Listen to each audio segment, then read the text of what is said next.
to show you this beautiful home in Couret Farms. This is at 514 Bourdette Drive. We have an open floor plan. We have a gas fireplace that does not look like it's ever been used. We have custom blinds and curtains that are going to stay with the home. We have this beautiful beam that divides the rooms. There's space for a dining room table. And then you have the open concept kitchen with an island with the leathered granite.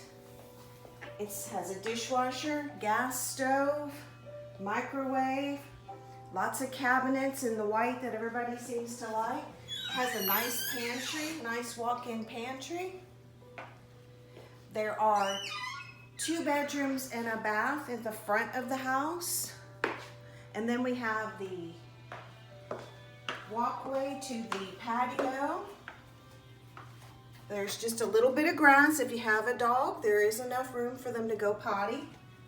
Then we have the laundry room in the back, and then the entrance to the garage with alley parking. And then we have the main bedroom with the ensuite bathroom.